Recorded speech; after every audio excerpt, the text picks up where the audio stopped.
On est au bout d'une logique. On est au bout d'un système. Dominé par une caste qui bloque la machine et qui gouverne à son intérêt, en foulant au pied l'intérêt général. Pour être sûr que les gens sont dépendants financièrement, on combat l'épargne. Et de mon point de vue, c'est probablement la grande leçon qu'on doit retirer de l'obligation vaccinale, c'est qu'on a compris ce jour-là que ne pas avoir d'épargne était une menace, ne pas avoir de patrimoine est une façon d'être complètement dépendant de l'État. La crise bancaire peut venir d'une crise de la dette, on a connu ça au moment de la crise de l'euro, on a connu ça à Chypre notamment, mais la Grèce n'en était pas très loin. Les États ont pioché dans les comptes en banque.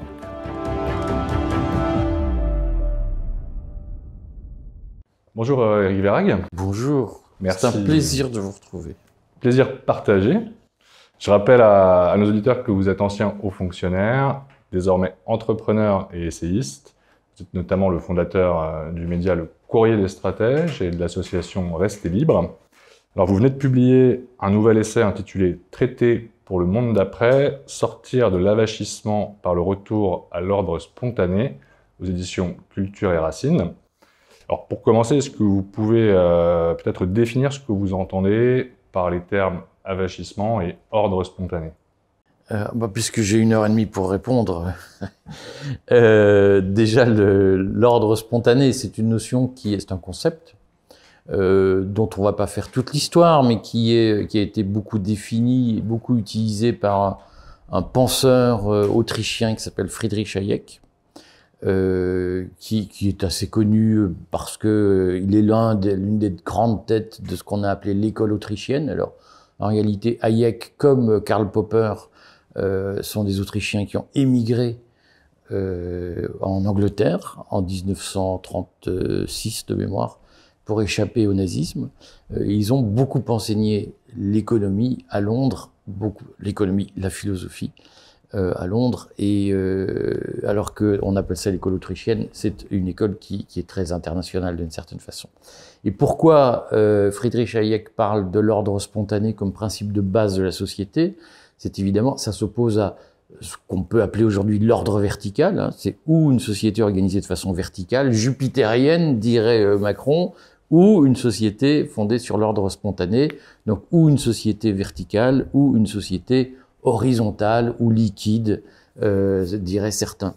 Et donc, en quoi ça consiste? Alors, pour l'illustrer, Friedrich Hayek utilise cette très bonne image de la limaille de fer. Vous savez, quand vous jetez de la limaille de fer sur une table, et Friedrich Hayek dit, si vous voulez transformer cette limaille de fer jetée plic-ploc sur une table, si vous voulez la transformer en un tout organisé, eh bien, si vous mettez 10 personnes pour le faire, ce sera toujours moins bien fait.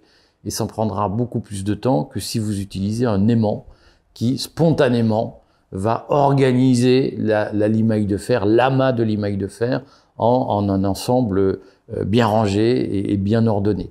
Et donc, cette image, c'est une métaphore bien entendu, c'est l'image que Hayek utilisait pour illustrer l'efficacité, notamment face à des choix complexes, de l'ordre spontané, c'est-à-dire d'une société qui laisse les membres s'exprimer, s'organiser entre eux sans avoir un chef, une hiérarchie, une bureaucratie, une caste qui va confisquer le pouvoir et va dire nous sommes plus malins que... c'est ce que nous entendons en France. L'énarchie en est une caricature. L'énarchie, c'est l'image même de ces gens qui disent 50 personnes dans un bureau à Bercy sont plus efficaces pour organiser la France que 68 millions de Français laissés libres de leur choix et laissés libres d'interagir entre eux comme ils le souhaitent. Je veux dire 2 mots sur l'avachissement, parce que c'est un concept qui est indispensable pour comprendre pourquoi l'ordre vertical subsiste et pourquoi tant de gens qui en ont souffert, notamment au moment du Covid. Le confinement a été, je pense, pour beaucoup de gens une grande claque, une grande privation de liberté insupportable. On parle beaucoup d'ailleurs des troubles psychiques que ça a pu causer.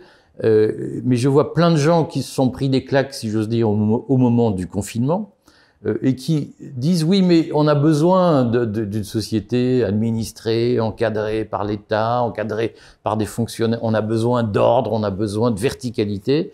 Et ça, c'est le produit de l'avachissement, ce qu'on appelait à une époque la servitude volontaire. Mais cet avachissement, il est, je vais le caractériser, mais je vais prendre un peu de temps si vous m'y autorisez pour répondre. L'avachissement, c'est le chien qui préfère avoir son collier autour du cou et son assiette remplie plutôt que la liberté du loup. Être avachi, c'est ça, c'est se dire, mais finalement, pourquoi s'embêter la vie à être libre alors que l'État s'occuperait de tout à ma place, je serais bien plus heureux. Ça, c'est l'avachissement. Et en fait, c'est le produit d'une histoire. Hein. C'est-à-dire que tous les anciens, à une époque, on faisait un peu de philosophie au lycée. Bon, une fois qu'on avait appris à lire, on apprenait des choses. Une époque révolue.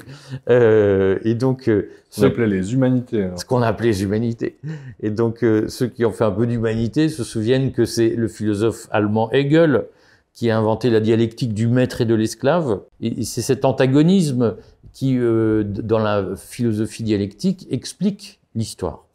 Ce que disait Hegel, et qu'on dit d'ailleurs beaucoup ensuite d'autres gens, Jacques Lacan par exemple a fait de très belles analyses sur le besoin de maître que l'esclave exprime, ce qu'il a appelé très souvent la névrose d'hystérie. Vous savez, Jacques Lacan, il a défini la névrose hystérique en disant c'est la femme névrosée hystérique, c'est une femme qui cherche un maître pour pouvoir le dominer. Et ça, c'est la dynamique de l'avachissement. C'est-à-dire que, alors que nous devrions penser une société où nous sommes tous égaux et où nous devrions nous affirmer dans notre humanité libre, eh bien, il y a des biais. Et le biais de l'esclave, pour reprendre la terminologie hegelienne, bien entendu, le biais de l'esclave, c'est qu'il cherche un maître pour pouvoir dire « Ah, c'est un salaud, ah, il nous exploite, ah, abat l'asservissement, développons un code du travail pour nous protéger ». Et ça, c'est l'avachissement, c'est-à-dire cet appel, au fond, à se comporter comme un esclave face à son maître. Et je suis convaincu que dans les rapports de caste, je crois qu'il y a moins de rapports de classe aujourd'hui que de rapports de caste. Je pense que dans les rapports de caste de notre société, s'il y a des dominants, c'est d'abord parce que des dominés demandent à être dominés, pour pouvoir exsuder, c'est des salauds, c'est des riches, faut les punir. Et c'est ça l'avachissement, c'est cet appel à cette façon de se comporter, où on demande un rapport de domination que l'on va subir pour pouvoir le contester. Et donc, cette dialectique aujourd'hui, elle s'appuie sur des techniques de psychologie sociale où les gens sont entretenus en permanence dans un bain culturel où, au fond, on les nourrit dans leur envie de s'avachir et on leur dit « mais finalement, pourquoi vous révoltez ?» C'est ce que Klaus Schwab a très bien proposé et décrit dans son livre « The Great Reset ». Il ne dit rien d'autre, Klaus Schwab, que pour garder la paix civile, eh bien, il faut donner des aides, des subventions aux gens. Comme ça, au fond, leur servitude leur paraîtra plus douce. Et c'est ce sujet-là que j'aborde en partie dans le livre, mais je referai un livre plus précisément sur l'avachissement et les techniques d'avachissement qui sont utilisées aujourd'hui.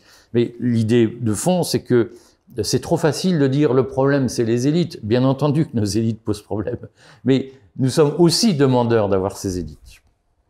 Alors, sur ce sujet, effectivement, vous développez le concept dans votre livre de militarisation de l'information. Donc, il y a un des deux grands leviers utilisés finalement avec celui de l'État-providence, donc ces aides et ces subventions utilisées par les élites pour asseoir leur emprise sur les individus et la société, ou l'asseoir ou la conserver. Est-ce que vous pouvez nous expliquer en quoi cela consiste? Alors, donc en anglais, ça se dit « weaponization of information ». Donc on a traduit en français par militarisation de l'information. Ça veut dire quoi en substance? Ça veut dire que ça a été une des grandes découvertes, je pense, de l'impérium américain. Après la guerre du Vietnam, notamment, les Américains ont compris que face à ce qu'on a appelé l'insurrection, donc il y a tout ça, là aussi, il y a une histoire. Vous savez qu'il y a un officier français qui a écrit un livre sur la contre-insurrection, qui s'appelait Monsieur Galula, dont la lecture est obligatoire à West Point. Et donc les Américains ont repris cette théorie selon laquelle, face à une guerre d'insurrection, face à une insurrection, donc un soulèvement du peuple contre son gouvernement, au fond, la riposte militaire était secondaire. L'essentiel de la riposte doit être culturel et informationnel. C'est en tenant les populations par l'esprit qu'on parvient à mater une insurrection, et certainement pas en se contentant d'avoir une riposte militaire. C'est probablement d'ailleurs l'erreur que la France a commise en Algérie. C'est que lorsque les Algériens se sont soulevés, pas tout seuls d'ailleurs, mais lorsqu'ils se sont soulevés contre les institutions françaises qui les excluaient de la citoyenneté, la France a eu une stratégie de riposte militaire qui a été gagnante, parce qu'il faut le redire, militairement, la guerre d'Algérie était gagnée en 1962, en tout cas dans une large mesure, mais la France a été incapable d'investir dans une domination informationnelle ou dans une guerre de l'information pour retourner les insurgés en sa faveur. Donc à partir des années 70, les États-Unis ont beaucoup développé les conceptions, les théories, les approches destinées à transformer l'information en arme pour tenir les populations, hein, en arme douce d'une certaine façon. Et évidemment que le développement d'Internet et des réseaux sociaux a profondément bouleversé les conditions de la militarisation de l'information.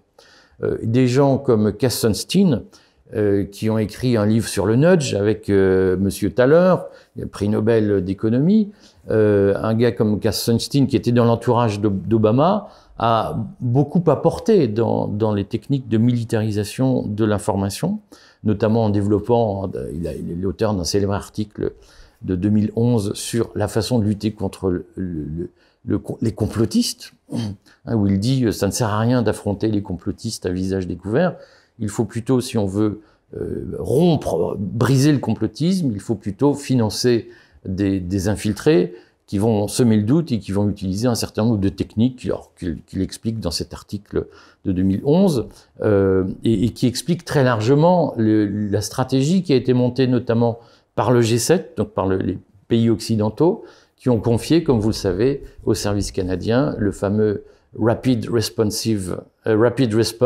Mechanism, c'est-à-dire une technique coordonnée entre pays occidentaux pour répondre notamment aux complotistes ou à toutes les théories qui circulent sur Internet et qui dérangent le pouvoir en place. Donc tout ça est documenté, public.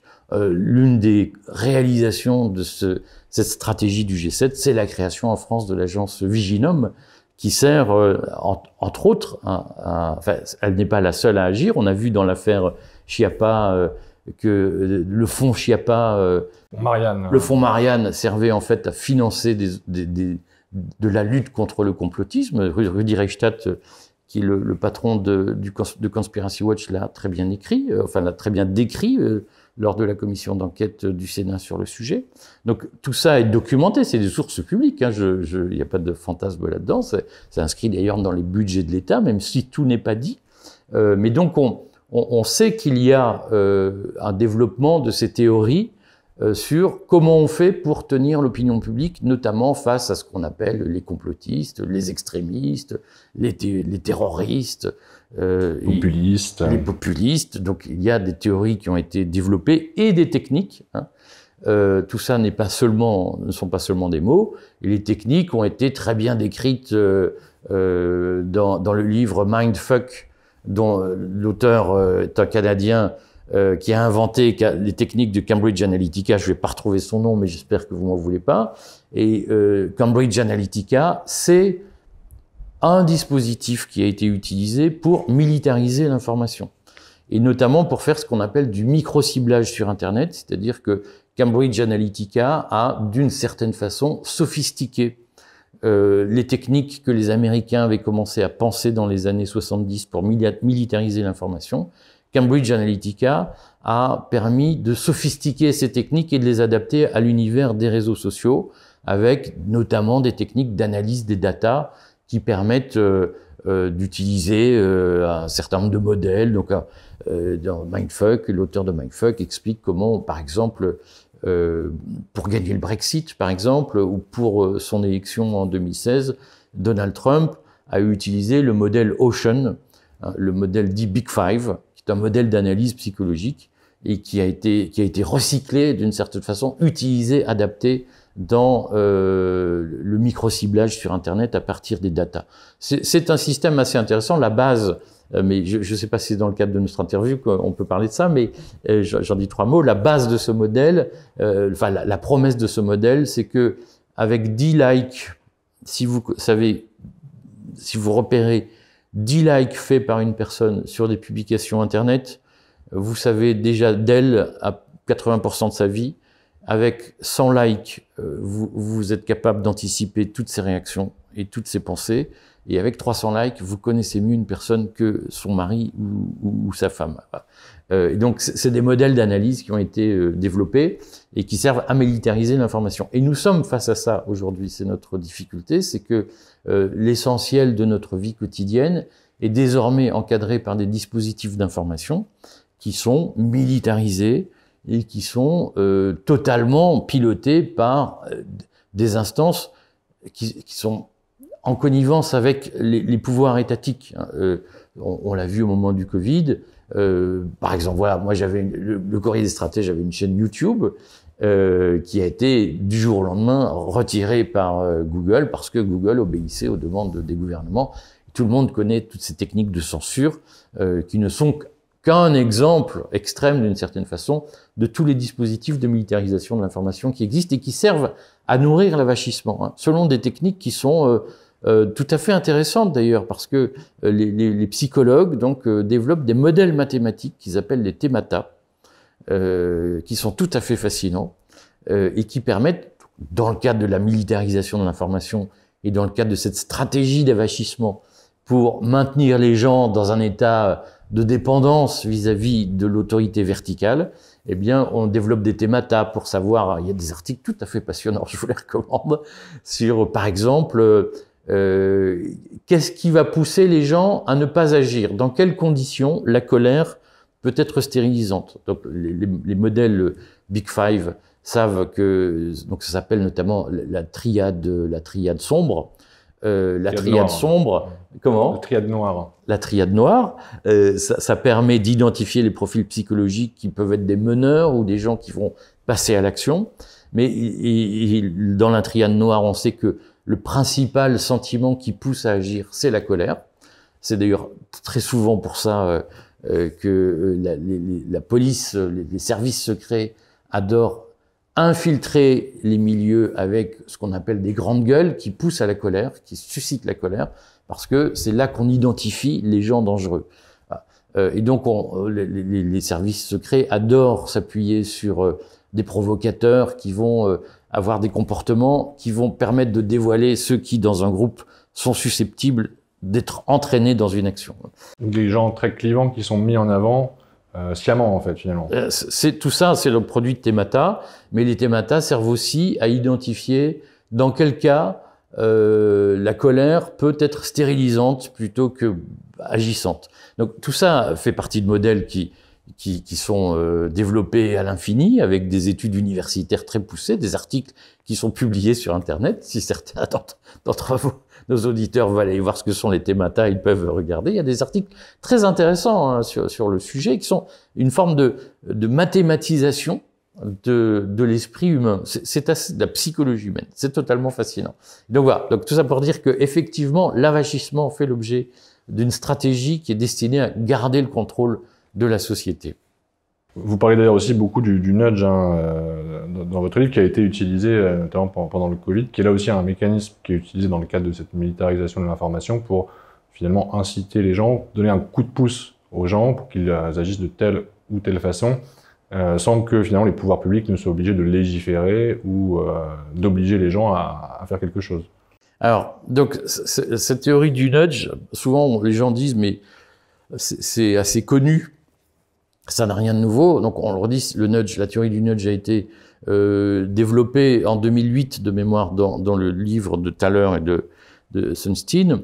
Et en fait, l'originalité du nudge, parce qu'effectivement, le principe de la publicité, c'est de vous donner envie d'acheter quelque chose plutôt que pas. Donc, les techniques pour vous pousser à faire quelque chose pratiquement à votre insu, sans vous y contraindre, on les connaît, ça s'appelle la publicité.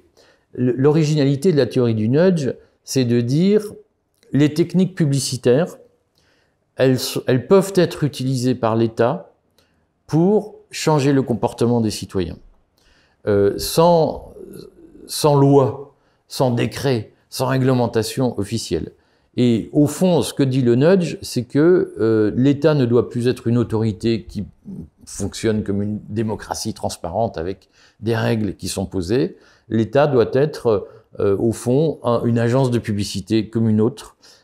Simplement, au lieu de vendre du Coca-Cola, du soda, de ce que vous voulez, l'État, il va plutôt vendre un changement de comportement qui correspond à sa visée politique.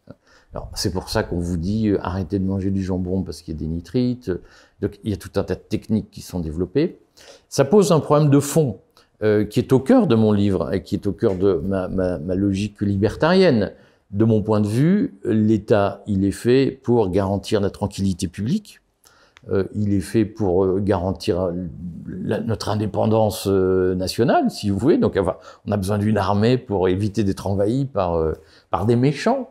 Oui, c'est ça. Vous dites que l'État, normalement, il doit être axé autour de ses missions régaliennes. Les missions régaliennes. Et préserver les droits naturels des citoyens. Voilà. Et de mon point de vue, l'État n'est pas légitime à sortir de ses missions régaliennes. Et le nudge, c'est précisément, alors c'est ce que Thaler et Sunstein appellent le paternalisme libertarien dans une formule qui est un paradoxe en soi, que moi je préfère appeler le paternalisme social-démocrate. C'est pour le bien des gens, on va se mêler de leur vie et on va leur faire passer des messages pour les encourager à faire telle ou telle chose.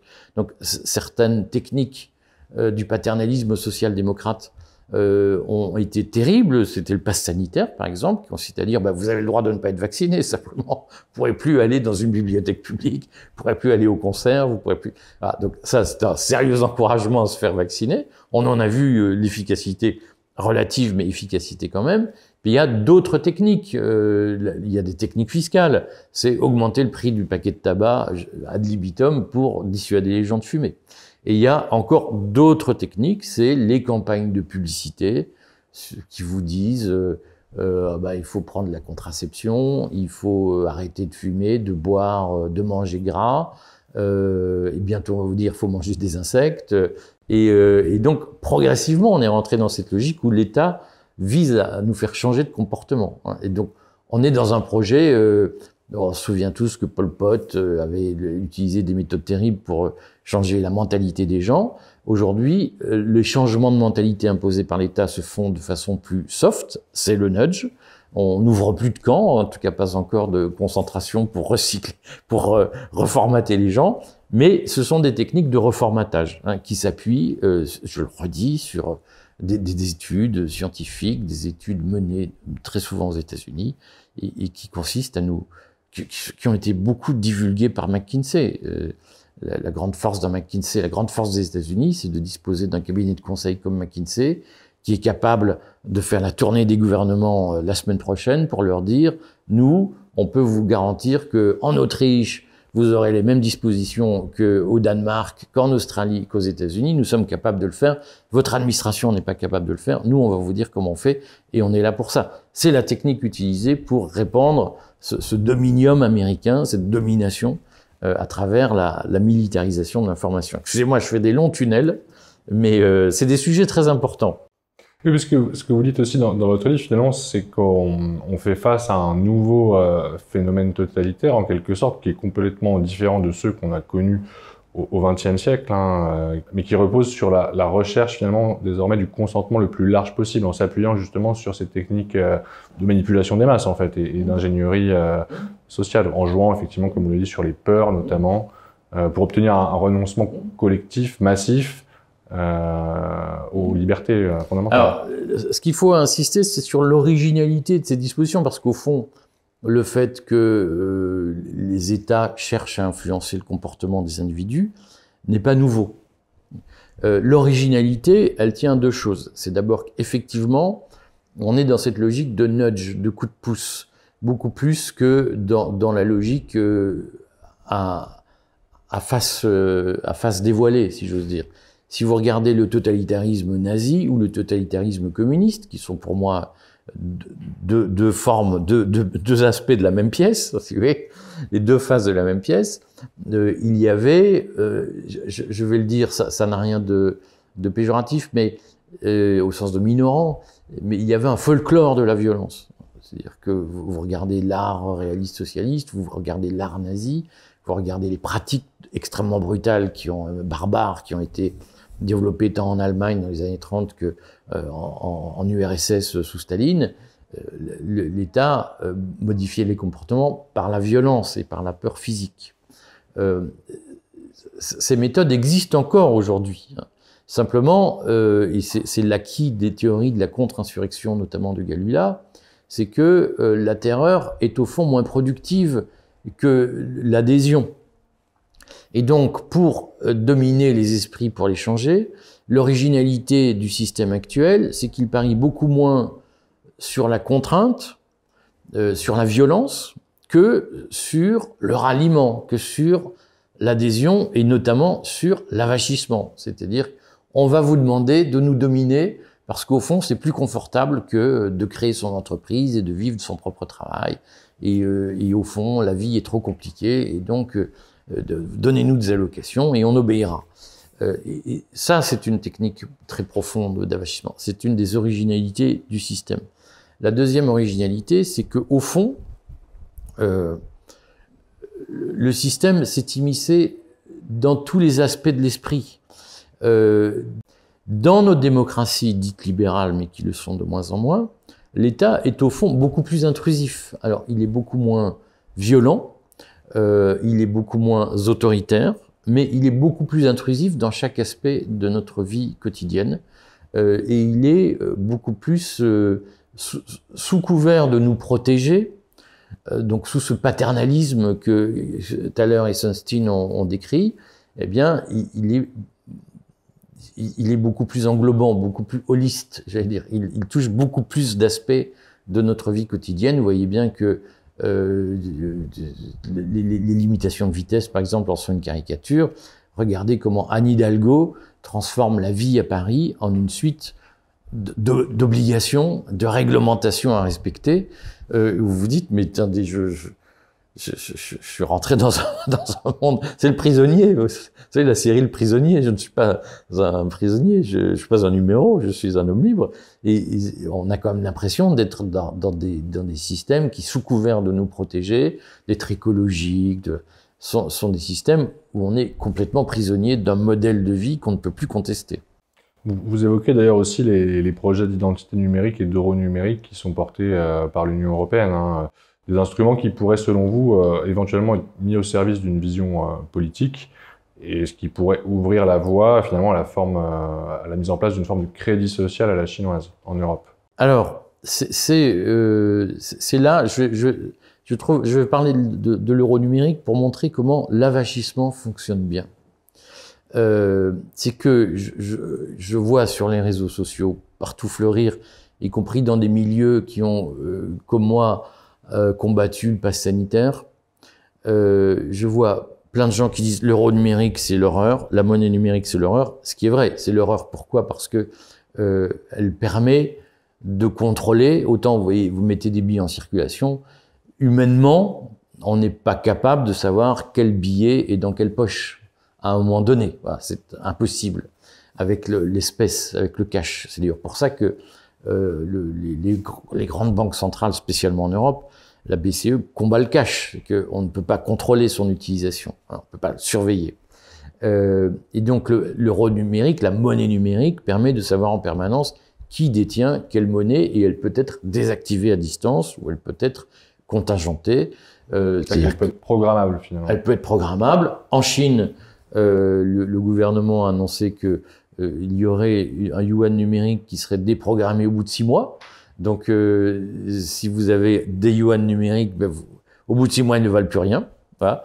De façon de vous forcer à consommer. C'est pour empêcher les gens d'épargner, puisque l'épargne est une menace pour le gouvernement. C'est que lorsque des gens on l'a vu au moment du Covid, et de l'obligation vaccinale, si vous avez une épargne qui vous permet de survivre, de vivre plusieurs mois, plusieurs années sans travailler, eh bien, si on vous interdit de travailler, que vous avez une épargne, vous pouvez aussi dire fuck au gouvernement. Voilà.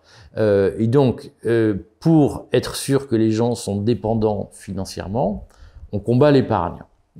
Et de mon point de vue, c'est probablement la grande leçon qu'on doit retirer de l'obligation vaccinale, c'est que on a compris ce jour-là que ne pas avoir d'épargne était une menace, ne pas avoir de patrimoine est une façon d'être complètement dépendant de l'État.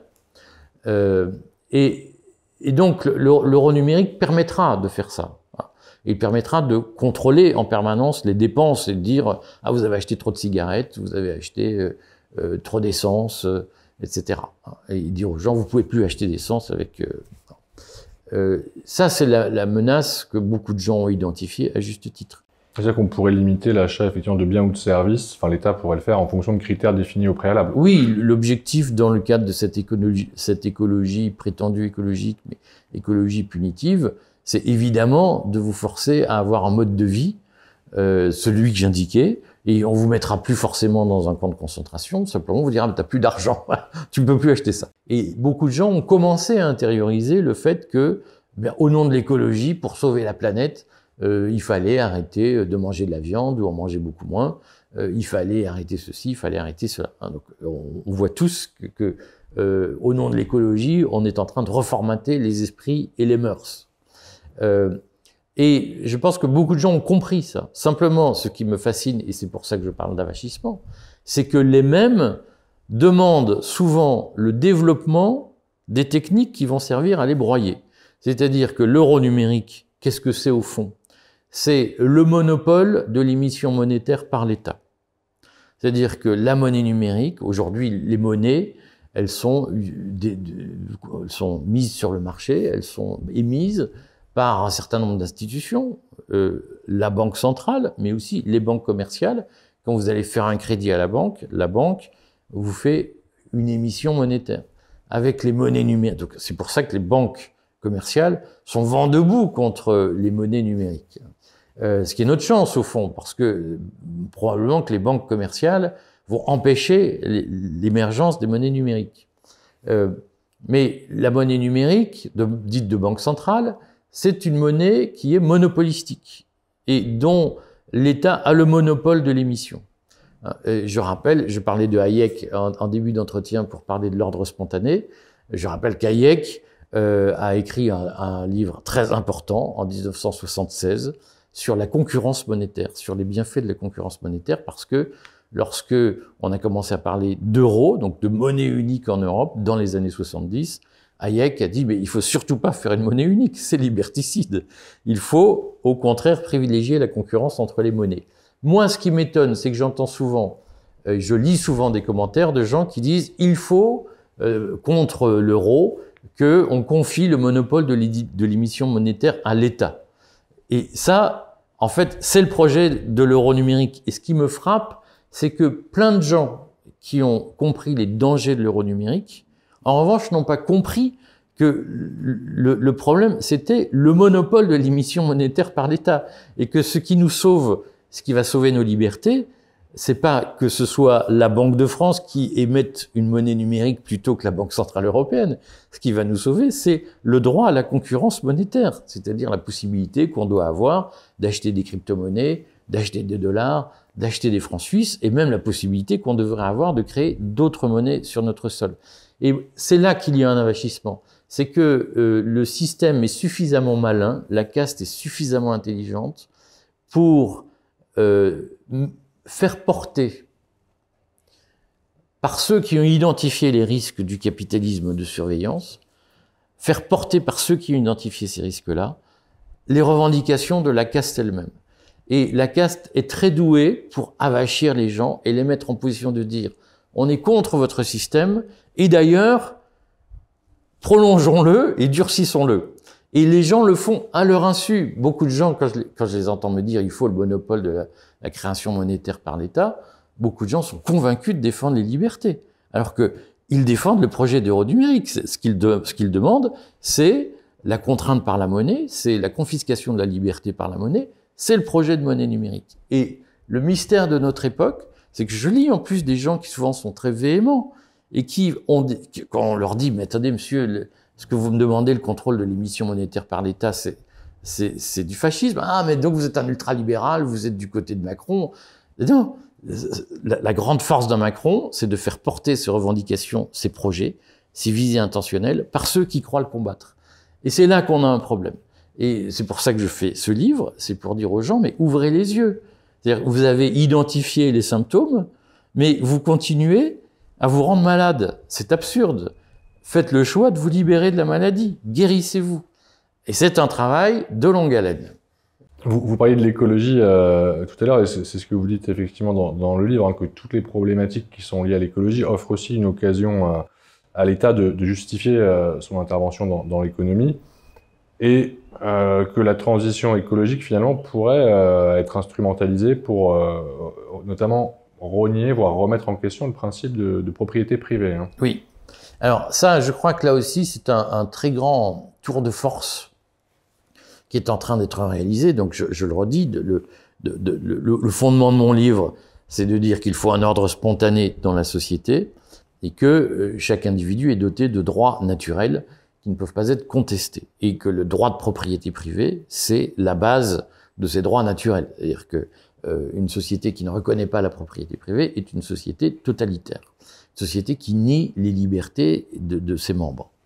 La propriété privée, elle a été, vous le savez, très attaquée par toutes les pensées marxistes et héritées de Marx.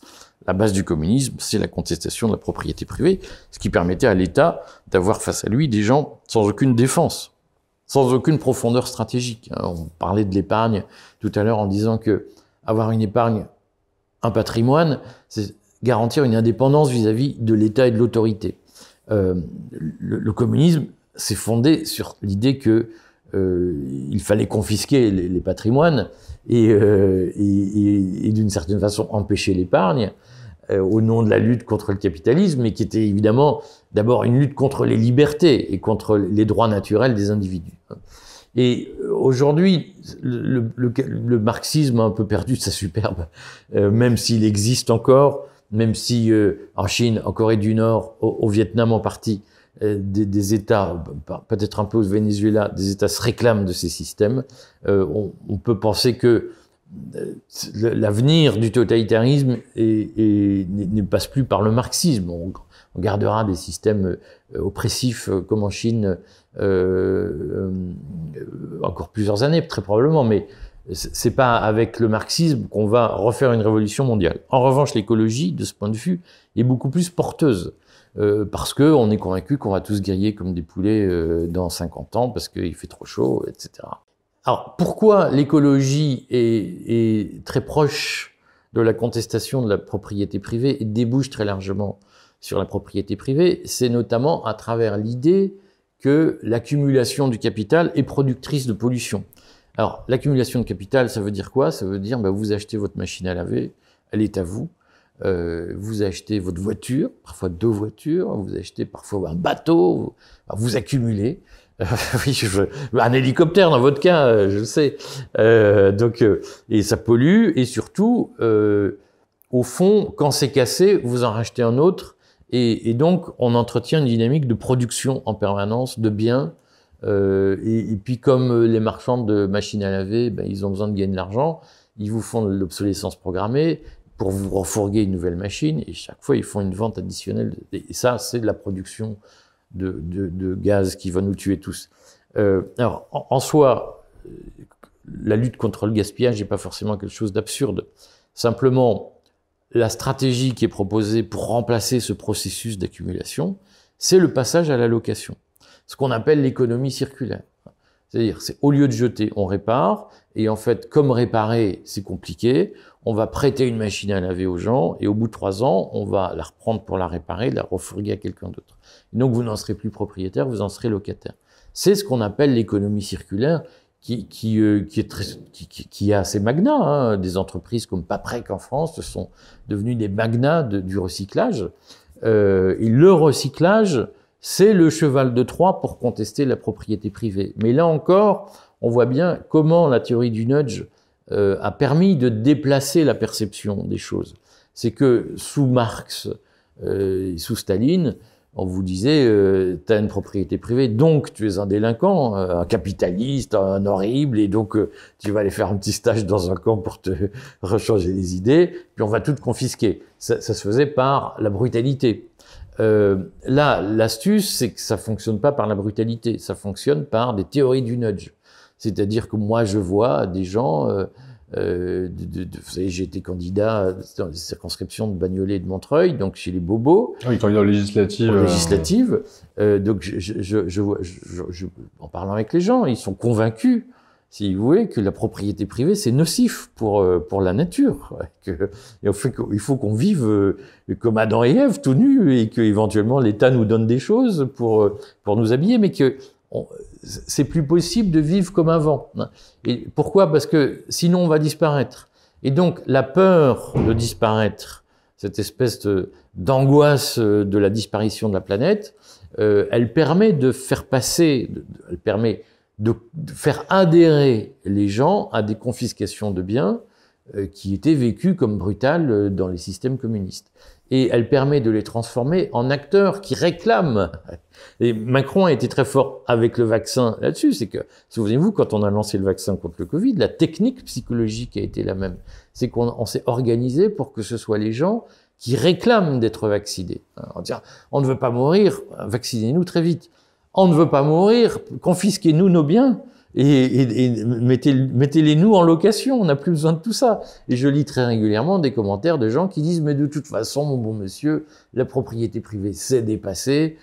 Si on ne change pas, on va tous disparaître, etc. » Ça veut dire que cette technique de nudge, l'originalité du système, c'est qu'au lieu de contraindre les gens, on les transforme en acteurs de leur propre servitude.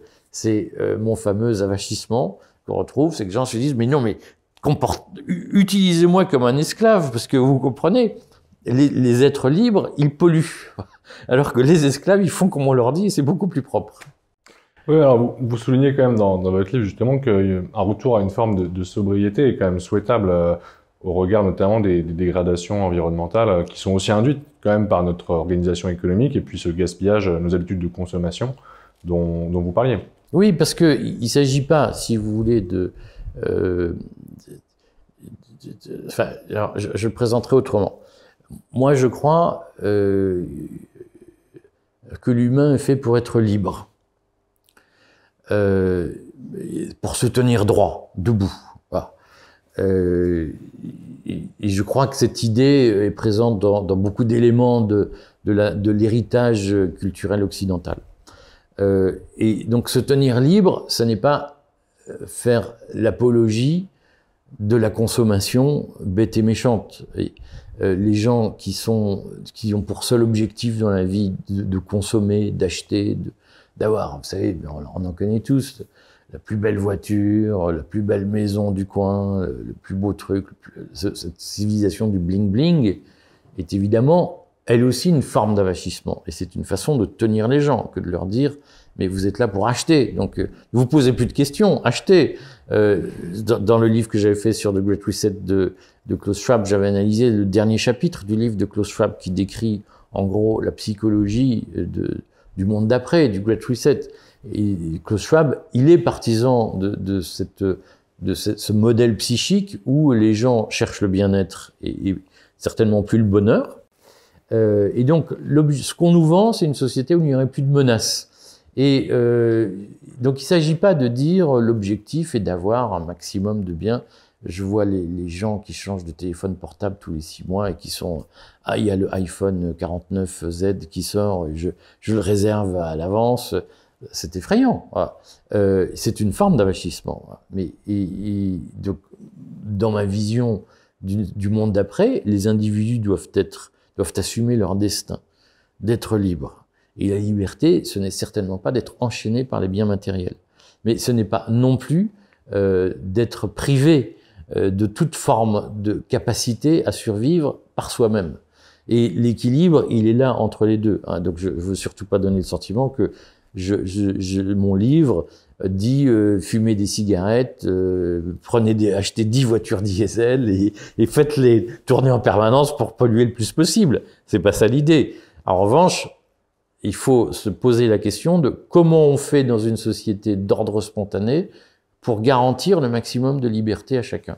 Et ça suppose une conscience spirituelle, et ça suppose aussi une indépendance matérielle. Et vous pointez d'ailleurs aussi une convergence, entre guillemets, entre une certaine gauche sociale et puis justement le Forum économique de Davos.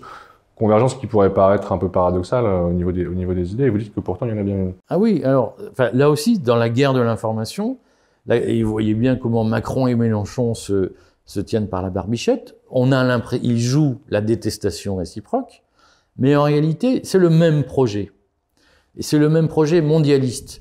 Et d'ailleurs, ce que vous appelez la gauche sociale ne s'en cache pas, puisqu'elle se reconnaît sous le mot altermondialisme. C'est-à-dire que la gauche d'aujourd'hui, enfin la gauche sociale, ce que vous appelez la gauche sociale, on va dire la gauche mélenchonienne, mais je vais me faire haïr par plein de gens, mais pour situer la gauche la plus à gauche, si vous voulez, cette gauche se qualifie elle-même d'altermondialiste. Et donc, entre les mondialistes de Davos et les altermondialistes, il y a un point commun, c'est l'idée qu'il faut une gouvernance mondiale et qu'il faut déposséder les peuples de leur autonomie, de leur tradition. C'est le projet de George Soros, l'Open Society, et il faut, au fond, établir une gouvernance mondiale avec un projet mondial. Il y a ce point commun. Et quand vous lisez le Great Reset de Klaus Schwab écrit, mais de façon explicite, que ce qu'il faut, c'est développer les aides sociales, il faut augmenter le SMIC, il faut augmenter les dépenses publiques. Klaus Schwab écrit il faut revenir au big government. Vous savez qu'il y a eu ce débat aux États-Unis, que lorsque Ronald Reagan est arrivé, il a dénoncé le big government en disant l'État n'est pas la solution, l'État est le problème. Et Klaus Schwab écrit dans Great Reset, il faut revenir, il faut tourner la page de la doctrine Reagan, et il faut être capable maintenant de dire que l'État n'est pas le problème, il est la solution, et il faut un big government avec des politiques publiques fortes, et notamment des politiques sociales, des politiques de protection, et des interventions fortes de l'État dans la vie économique. Donc, c'est le programme de Mélenchon. Là-dessus, il n'y a pas de divergence de fond entre les deux. Simplement, il faut lire le Great Reset, il faut arrêter de le fantasmer. Il faut lire ce que le gars écrit, puis se dire « Ah, ça me rappelle quand même plus le programme de Mélenchon qu'autre chose. » Et donc, évidemment qu'il y a aujourd'hui cette stratégie que l'État est un outil que les Davosiens réclament d'utiliser pour dominer les populations, exactement comme Mélenchon propose de le faire. Et donc, derrière les apparences, derrière le jeu, si vous voulez, qu'on fait jouer pour militariser l'information, c'est-à-dire pour faire croire aux gens qu'il y a un fossé entre LFI et le macronisme, on se joue à se détester, je veux pas de lui, il faut pas qu'il soit au gouvernement, etc. En réalité, les deux projets sont de même nature. Alors, ils placent certains curseurs à des endroits différents. Enfin, lorsque le Covid a éclaté, la France a vu la dépense publique passer la barre des 60% du PIB, ce qui n'était pas arrivé depuis des siècles. Ouais. Donc, Macron a développé une stratégie étatiste, et les mondialistes aujourd'hui sont des étatistes, bien entendu. C'est pourquoi je dis qu'il faut, si on veut combattre le mondialisme, si on veut être cohérent dans son combat contre le mondialisme, il faut arrêter de revendiquer la mise en place du Great Reset en pensant que c'est une démarche d'émancipation. Je vois plein de gens aujourd'hui me dire « Ah, mais vous critiquez la sécurité sociale, donc vous êtes macroniste ultralibéral et que vous défendez Davos. » Ben non, Davos est aujourd'hui la force qui demande le développement de ce qu'on appelle la sociale pour pouvoir dominer les populations. Et ça là-dessus, moi, que des gens disent « Bah oui, j'assume, je préfère être un chien plutôt qu'un loup », au moins c'est dit, mais il faut arrêter de se la raconter. Il faut arrêter de faire croire qu'on est un loup alors qu'on veut juste avoir une vie de chien. Et moi, ce que je dis aux gens, c'est « Soyez cohérents ». Si vous voulez une intervention massive de l'État parce que vous avez peur de la forêt vierge amazonienne, de la jungle, de l'économie, de marché, assumez-le, mais sachez que c'est aussi la proposition des mondialistes. Ne pensez pas que vous êtes un résistant quand vous faites ça. Vous êtes juste un avachi. Et cette démarche de clarification, je crois qu'elle est importante. Et vous parlez de la dette, donc le fameux quoi qu'il en coûte pendant le Covid. Donc là, je crois qu'on est à peu près autour de 3200 milliards de dettes publiques aujourd'hui. Qu'est-ce que dont à peu près 1000 milliards d'ailleurs, qui ont été contractés depuis le premier quinquennat d'Emmanuel Macron. Qu'est-ce que vous pensez justement du montant et de l'évolution de cette dette publique ces dernières années? Est-ce qu'il y a de quoi s'alarmer ou pas? Alors, on va revenir à mon avachissement, qui est une espèce de, vous avez qualifié de névrose obsessionnelle en m'entendant parler d'avachissement, mais c'est le cœur du sujet. Là aussi, je m'amuse beaucoup. Il y a dans les opérations d'infiltration cognitive, je lis beaucoup de commentaires de gens qui se croient des grands combattants résistants contre l'ultralibéralisme, qui écrivent partout: la dette est une invention des capitalistes, ce sont les financiers qui nous ont obligés à nous endetter, parce que on rembourse avec intérêt et donc ça les enrichit. Je comprends bien le raisonnement d'Avachi. Simplement, qui aujourd'hui demande des interventions publiques? Et c'est là qu'il faut comprendre que Macron a très bien joué. C'est que, au fond, pour repousser le moment où sa détestation par le peuple allait devenir un obstacle à l'exercice du pouvoir, il a gavé les gens de subventions. Il a gavé les gens de dettes. C'est-à-dire que l'argent qu'il a déversé sur le pays pour le garder au calme et pour leur dire: on vous interdit de sortir de chez vous et on vous interdit d'aller au concert si vous vous faites pas piquer, en échange on vous donne de l'argent pour que vous la boucliez. Ça a très bien marché. Parce qu'au fond, les gens aujourd'hui sont gavés à la dette comme un cocaïnomane a besoin de sa coke pour survivre. Il y a un phénomène d'addiction à l'argent public. Et donc, factuellement, il est faux de dire que les financiers nous ont forcés à nous endetter.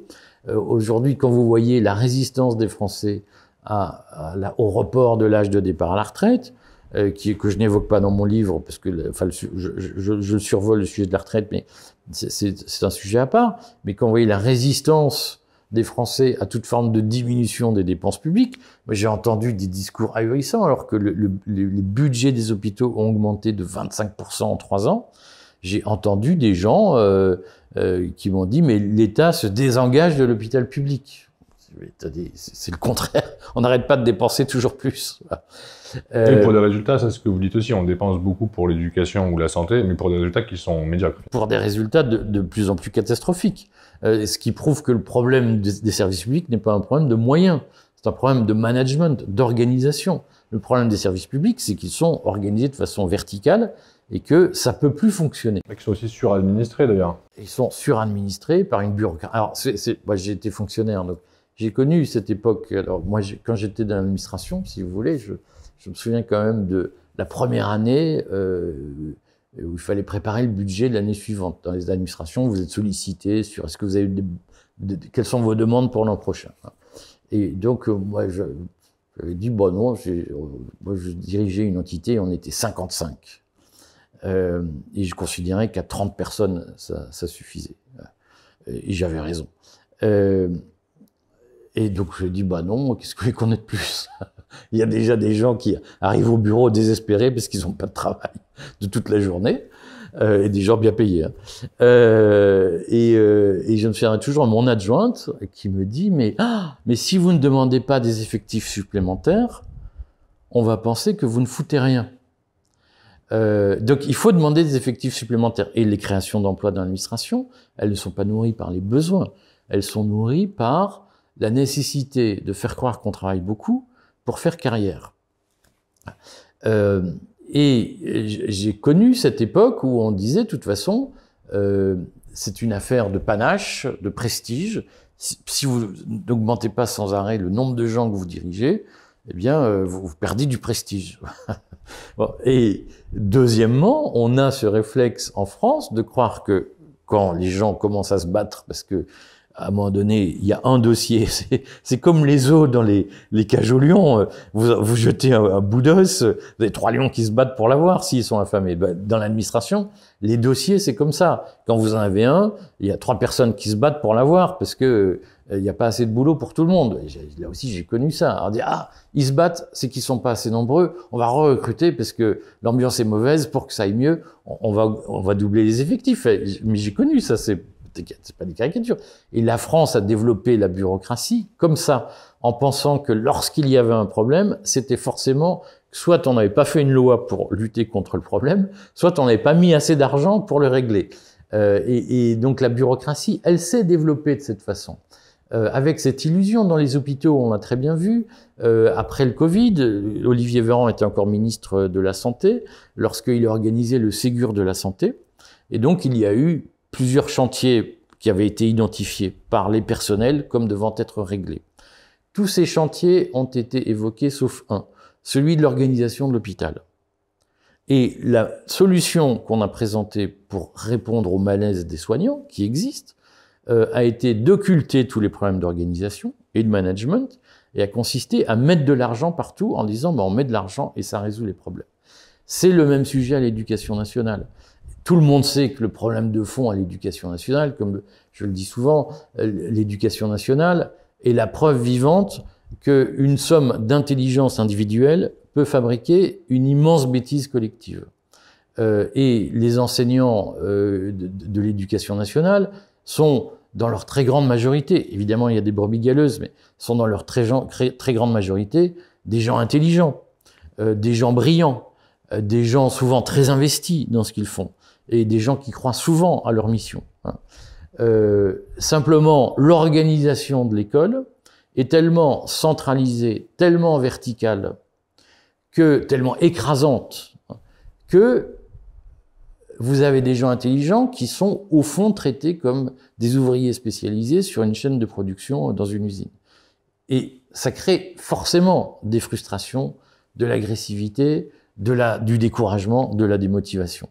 Et que donc la seule façon de résoudre le problème de l'école, c'est pas de recréer des postes d'enseignants, il y en a trop. C'est pas de remettre de l'argent dans le turbin. Moi, j'ai travaillé à l'éducation nationale. J'ai jamais vu une administration aussi riche. Chaque année, l'éducation nationale, redisons-le, elle laisse du salaire. C'est-à-dire que l'éducation nationale n'arrive pas à consommer chaque année la totalité de la masse salariale dévolue aux enseignants. Et donc, l'éducation nationale n'a pas de problème de moyens financiers. Elle a un problème d'organisation qui tient à son hyper-verticalité, et au fait qu'un enseignant ne peut plus prendre d'initiative pour améliorer son enseignement.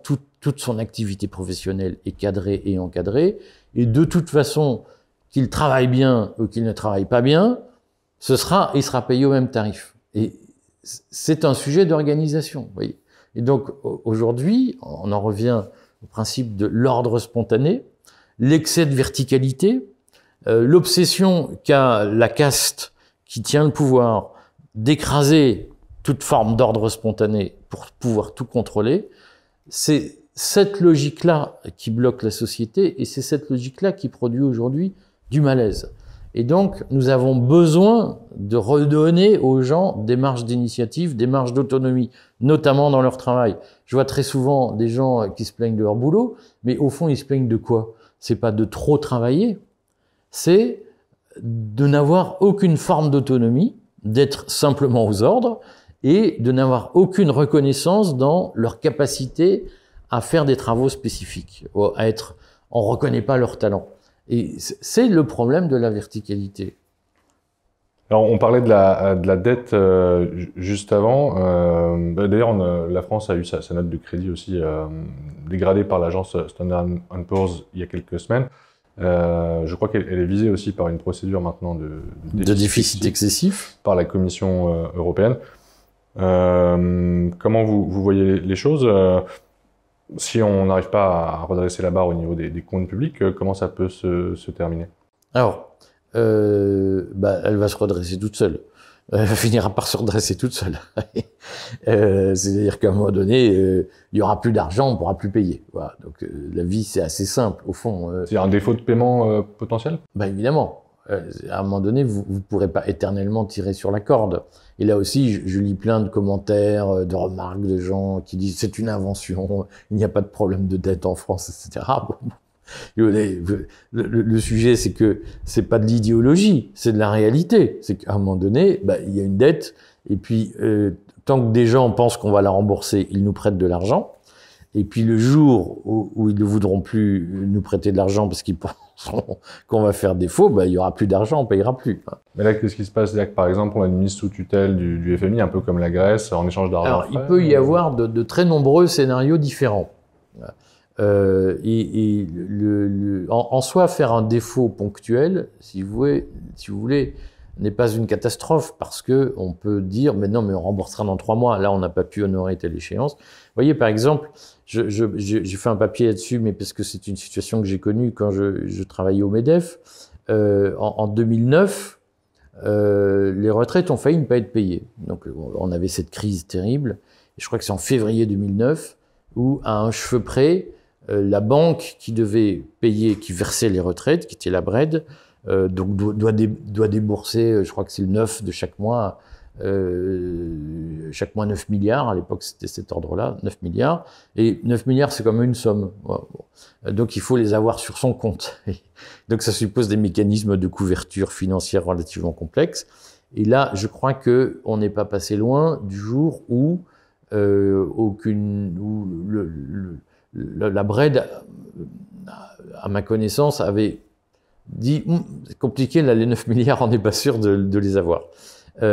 C'est des phénomènes qui peuvent jouer. C'est-à-dire que rien n'exclut qu'un jour, et ça, moi je suis convaincu que ça va se passer comme ça, alors même si depuis la gestion du risque a été réorganisée et un peu diversifiée pour le paiement des retraites, rien n'exclut qu'on ait un problème de trésorerie à la sécurité sociale. Parce que la sécurité sociale n'a pas la faculté de s'endetter sur les marchés. Là aussi, je vois plein de gens qui disent « Ah, là, l'argent, il faut faire tourner la planche à billets, c'est l'horreur d'emprunter auprès des marchés. » Parce que l'État peut emprunter auprès des marchés, il est moins en risque de défaut de paiement que la sécurité sociale, qui ne peut pas emprunter auprès des marchés, et qui a une autorisation de découvert de trésorerie qui est encadrée, plafonnée chaque année par la loi de financement de la sécurité sociale. Je sais que c'est des sujets techniques, mais c'est important de l'avoir en tête. Et donc, c'est quoi les conséquences de ça? C'est qu'en effet, rien n'exclut que, à un moment donné, la caisse qui doit payer les retraites ne trouve pas d'argent pour payer les retraites. Voilà. Et que personne n'accepte de prêter de faire l'avance de l'argent. Alors, c'est pas très grave, on payera le mois suivant, mais enfin, les petits vieux, ils vont se retrouver sans leur retraite pendant un mois. Voilà, ça va faire tout drôle. Et donc, notamment, j'en lis un certain nombre qui me disent, mais non, c'est une invention, et puis, c'est pas grave, la dette, vous racontez, c'est parce que vous êtes ultra-libéral. Ben, d'accord, on est des cons, que celui que je vous dise, ben, le jour où vous n'aurez pas votre retraite, vous allez comprendre que c'était pas un fantasme. Et ça, c'est plausible. Ça a failli arriver. Il est tout à fait plausible que ça arrive. Donc, ça n'empêche pas de repayer le mois suivant. Simplement, ça pose un problème dans la vie quotidienne d'un certain nombre de personnes qui là vont s'apercevoir que, là, je pense que la culture économique d'un certain nombre de Français va s'accélérer d'un coup quand ils vont découvrir qu'ils n'ont pas été payés. Là, ils vont comprendre ce que ça veut dire. Et donc, le risque, il est là. Donc ça, c'est un risque, on va dire, modéré, entre guillemets, c'est-à-dire que on peut se rattraper. La question, c'est, si oui, tout ça, ça fonctionne, c'est comme votre banquier quand vous êtes en retard, je sais que c'est pas votre cas, vous payez, vous remboursez vos dettes, car vous croyez naïvement que qui paye ses dettes s'enrichit. Or, il y a une grande réalité du capitalisme, c'est que qui paye ses dettes s'appauvrit. Et donc... Ce que Bernard Arnault a bien compris. Et donc, mais quand vous appelez votre banquier en disant « Ah, je vais être en retard parce que je ne vais pas pouvoir payer demain la traite que je vous devais », le banquier, au doigt mouillé, il se dit « Comment je note le risque ? Est-ce que ce gars-là, je le mets directement au contentieux et est-ce que je l'attaque ? Ou bien est-ce que je pense qu'il va finir par payer ?» Et donc, je lui laisse une chance. Et Ce système a existé, par exemple, pour Evergrande, le grand promoteur immobilier chinois qui a fait faillite. Evergrande a bénéficié pendant tout un temps d'une espèce de doute favorable. Et donc, il peut y avoir plusieurs scénarios. Ça dépend dans quel contexte on est. Si on a un gouvernement Mélenchon, qui arrive en disant on va, au-delà d'un certain seuil, faire un taux d'imposition de 90%. On va augmenter les dépenses publiques de 130 milliards et tout sera financé par l'impôt. On ne fera aucune diminution de dépenses. Et il y a un problème qui se pose. Si oui, on peut penser que les créanciers vont se dire ce programme n'est pas, c'est pas qu'il n'est pas réaliste, c'est qu'il n'est pas de bon sens, qu'il est outrancier. Et donc nous, on met pas d'argent là-dedans. Et là, la situation dans ce cas-là, elle va être assez simple. C'est que d'abord les autres pays européens qui partagent l'euro avec nous vont nous dire, écoutez, quand vous avez intégré la zone euro, on vous a pas forcé. Le traité de Maastricht qui a créé la zone euro, vous l'avez signé après un référendum où à plus de 50% les Français ont dit on signe. Donc vous vous êtes engagé à respecter des critères budgétaires parce qu'on ne peut pas avoir une zone monétaire où chaque pays fait son budget dans son coin et de bric et de broc. Il doit y avoir une convergence budgétaire, comme on dit. Donc, c'est 60% de la dette doit être limitée à 60% du PIB, le déficit à 3 points du PIB. Ce dispositif a été revisité en décembre 2023. La France y a souscrit. Et donc, les autres pays européens vont dire, attendez, monsieur, voilà, il y a des règles, vous les respectez pas. Donc, vous choisissez soit de vous sortir de la zone euro, soit de vous respecter les règles qu'on vous fixe. Si on le fait pas, on peut avoir une troïka parce qu'on aura un scénario à la grecque, c'est-à-dire que tous les marchés vont spéculer sur la faillite et que il va falloir emprunter de plus en plus cher et que l'essentiel du budget de l'État va finir par consister à rembourser le déficit et donc ce ne sera plus tenable. Et donc dans ce cas-là, on aura une troïka comme la Grèce, c'est-à-dire 3 fonctionnaires européens qui vont dire, ben voilà, on gouverne à votre place et puis voilà comment vous allez faire. Ça peut être une tutelle du FMI, qui est finalement moins stricte que la troïka. Notre problème, c'est qu'on a fait le choix d'être dans la zone euro. Et que le faisant, on a signé un traité où on prend des engagements sur notre façon de gérer notre budget, hein, où on dit on fait le choix pour être dans la zone euro de ne pas trop nous endetter, de ne pas faire de trop lourds déficits, et donc d'une façon ou d'une autre, on accepte de renoncer à une partie de notre souveraineté budgétaire. Et on ne peut pas aujourd'hui s'affranchir de ce traité sans sortir de la zone euro. Ce dont certains pourront se réjouir, mais moi je fais partie de ceux qui sont partisans du Frexit, mais précisément parce que le Frexit aujourd'hui, c'est la seule façon de nous obliger à être économes. Pour revenir un instant sur la question de la dette, on a eu, je crois que c'est la députée Europe Écologie Les Verts, Sandrine Rousseau, il y a quelques mois, qui expliquait que l'épargne des Français pouvait permettre aussi de reprendre la main sur notre dette. Est-ce que vous pensez que les pouvoirs publics pourraient être tentés à un moment donné de piocher dans l'épargne des Français pour réduire justement le poids de cette dette? Alors, d'abord, ce sont des scénarios qui existent déjà dans la loi, puisque en cas de crise bancaire, de problème dans la résolution de crise bancaire, la crise bancaire peut venir d'une crise de la dette. On a connu ça au moment de la crise de l'euro, on a connu ça à Chypre notamment, mais la Grèce en était pas très loin. Les États ont pioché dans les comptes en banque. C'est-à-dire que, comme vous le savez, les comptes en banque sont garantis jusqu'à 100 000 euros, ce qui signifie bien qu'au-delà de 100 000 euros, ça devient plus compliqué, et que globalement, rien n'exclut qu'un jour on dise, bon ben voilà, il y a plus d'argent, donc au-dessus de 100 000 euros, on écrète. Les Chypriotes ont vécu ça. Les Libanais l'ont vécu.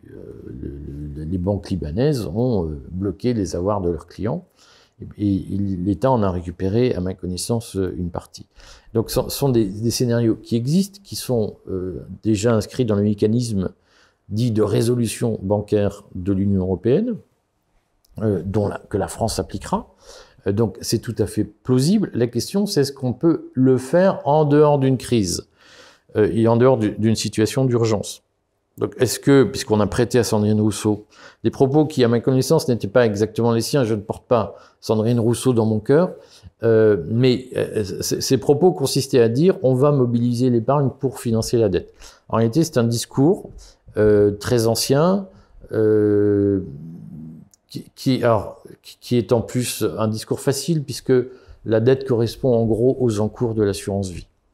Donc, c'est sûr que si vous récupérez de l'argent d'assurance vie, vous désendettez la France. Simplement, vous ruinez les Français. C'est un discours ancien que Bruno Le Maire lui-même a tenu, hein, puisque on a très régulièrement des discours sur il faut orienter l'épargne des Français vers le financement de la croissance. On parle de flécher l'épargne, notamment. Flécher l'épargne. Voilà. Toutes ces expressions, elles ont été banalisées progressivement dans les techniques de nudge, du curiassage progressif de l'opinion, où on habitue les gens à entendre un certain nombre de mots.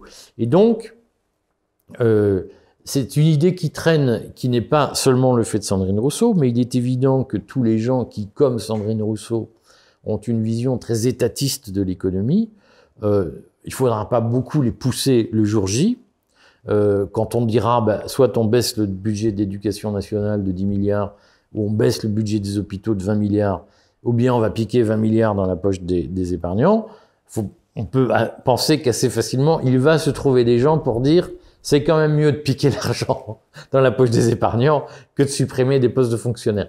Et donc, bien entendu que c'est un scénario qui sera mis sur la table le moment venu. Et bien entendu que l'écrêtement, comme on dit, d'une partie de l'épargne est une idée que beaucoup de gens ont déjà eue et que l'équation assurance vie égale dette, beaucoup de gens l'ont déjà en tête. Donc oui, il faut pas se leurrer. L'idée fera son chemin et l'idée sera mise sur la table très clairement tôt ou tard. C'est pour ça qu'il faut s'organiser. C'est pour ça, c'est le sens de mon livre, c'est que on est au bout d'une logique, on est au bout d'un système dominé par une caste qui bloque la machine, voilà, et qui gouverne à son intérêt, voilà, en foulant au pied l'intérêt général. Ça, c'est ce que vous qualifiez aussi de capitalisme de connivence, d'ailleurs. C'est le capitalisme de connivence qui est né en 1938 du colloque Lippmann, où on a inventé le mot néolibéralisme. Le néolibéralisme, c'est quoi?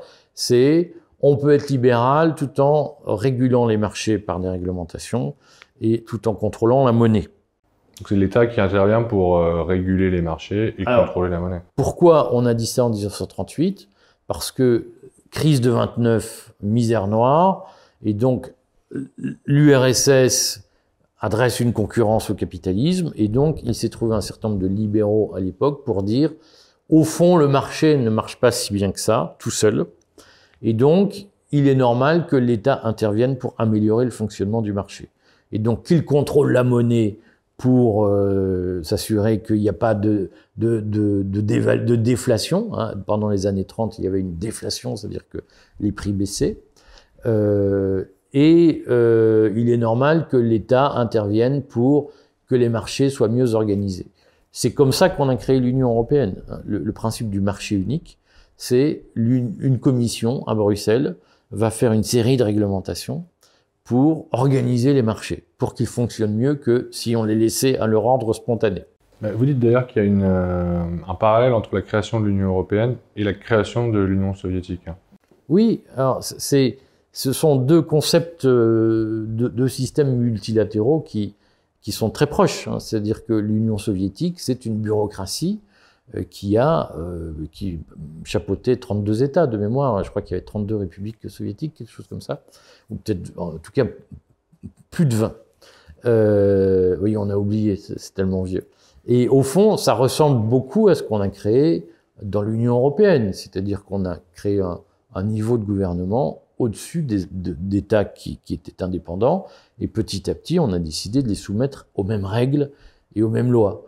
J'ai fait une interview de Paul-Marie Couteau, qui avait été député européen, qui expliquait comment, quand il était député européen, il avait par exemple voté pour l'uniformisation des ampoules qui éclaire les rails de chemin de fer.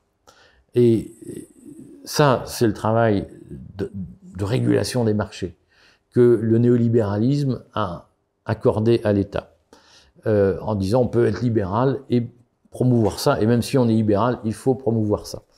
Et Paul-Marie Couteau explique que, en fait, cette disposition, cette nouvelle directive européenne sur les ampoules qui éclairaient les règles de chemin de fer, elle avait été lobbyée, comme on dit, par une entreprise américaine qui était la seule à fabriquer ces modèles d'ampoules.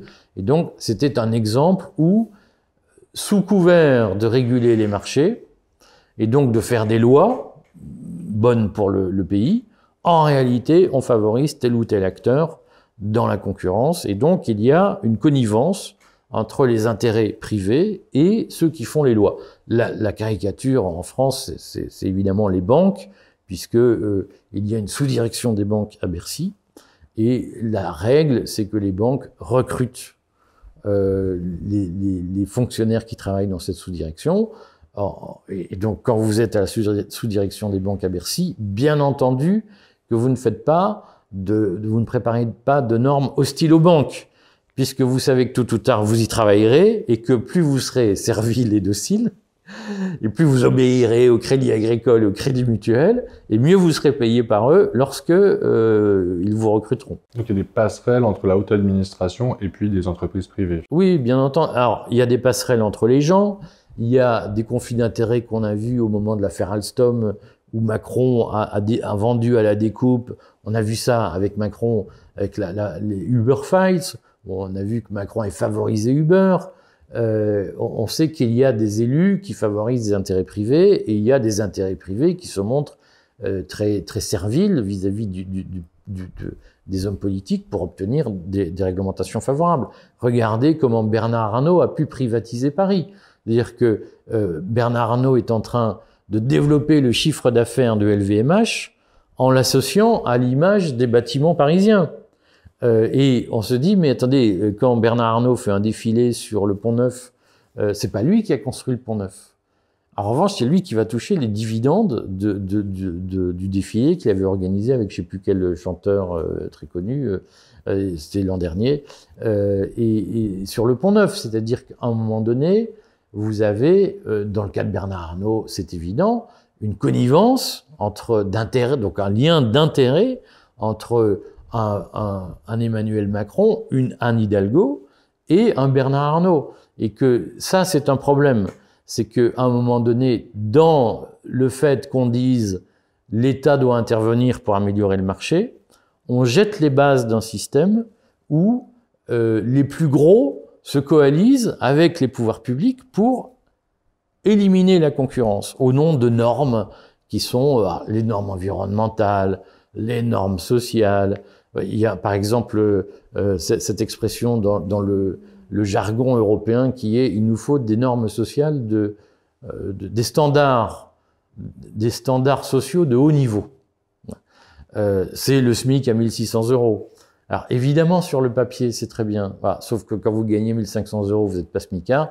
Quand le SMIC passe à 1 600 €, vous devenez smicard, et donc vous dites je suis devenu smicard.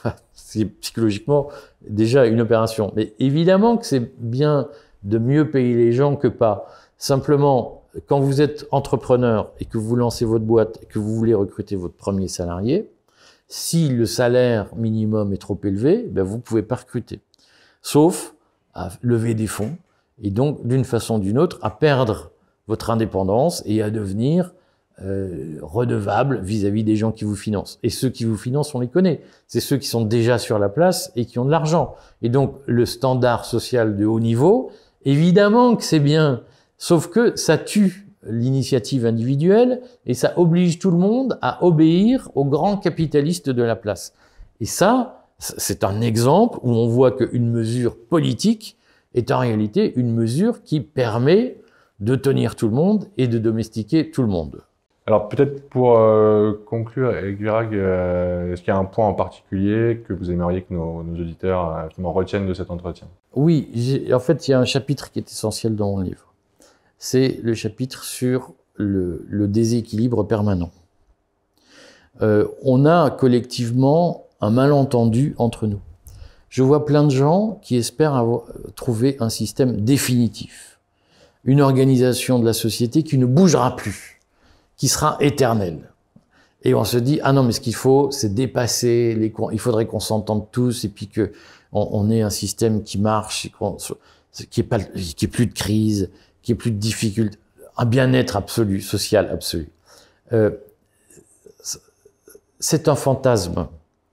La nature humaine fait que nous avons tous des intérêts différents à défendre et que, quelle que soit la forme que prend la confrontation, elle peut être très urbaine, très civile, ou elle peut être violente. Dans tous les cas, ce sont ces antagonismes qui nous font avancer, nous, et qui font avancer l'histoire.